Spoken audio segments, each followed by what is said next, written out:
मुझे मेरा मन भर रहा है। मैं अब इस चुनाव को लड़ने वाली नहीं हूँ। एक तरह से ये मेरा गुड बाय है। शिवपुरी विधायक और मध्य प्रदेश की खेल मंत्री यशोधरा राजे सिंधिया ने गुरुवार को अपनी मां विजय राजे सिंधिया के प्रतिमा अनावरण कार्यक्रम में अपने संकल्प को दोहराते हुए कहा कि वो शिवपुरी को गुड बाय कहने आई हैं और अब वो चुनाव नहीं लड़ेंगी। यशोधरा राजे सिंधिया यहाँ बोलते हुए भावुक दिखाई दी।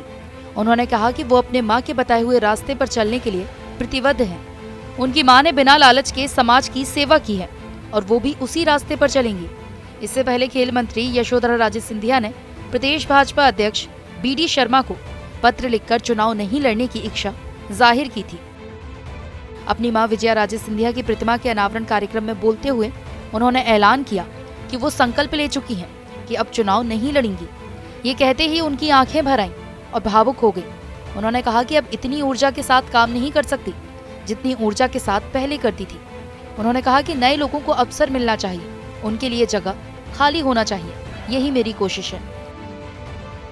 संकल्प तो पहले ही ले लिया था कि मैं चुनाव नहीं लड़ने वाली हूँ, पर आज जिस तरह से आपका मंत्रोच्चार हुआ नवग्रह मंदिर में और जिस तरह से मेरी माँ के सामने जो मंत्रोच्चार हुआ आपके, मेरा मन इतना भावुक हो गया कि वो जो निरंतर मेरे अंदर जो भावना है कि मैं चुनाव नहीं लड़ूंगी वो और अटल हो गई है। मैं अब इस चुनाव को लड़ने वाली नहीं हूँ।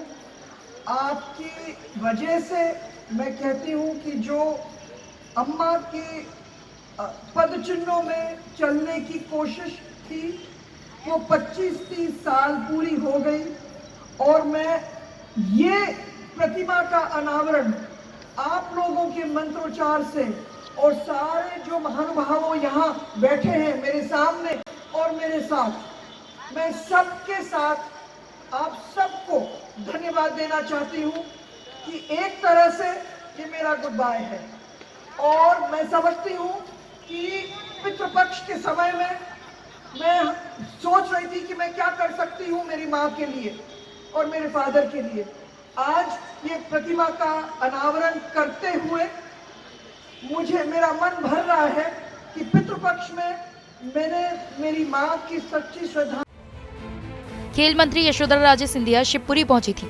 अपनी मां विजया राजे सिंधिया की प्रतिमा के अनावरण कार्यक्रम के दौरान उन्होंने शहर की जनता को आर्टिफिशियल पाम पार्क की सौगात भी दी, लेकिन जैसे ही उन्होंने शिवपुरी के मंच से सार्वजनिक लोगों को संबोधित करते हुए ऐलान किया कि अब वो चुनाव नहीं लड़ेंगी तो पूरा माहौल बदल गया। देखते ही देखते ये समारोह उनके विदाई समारोह में तब्दील हो गया।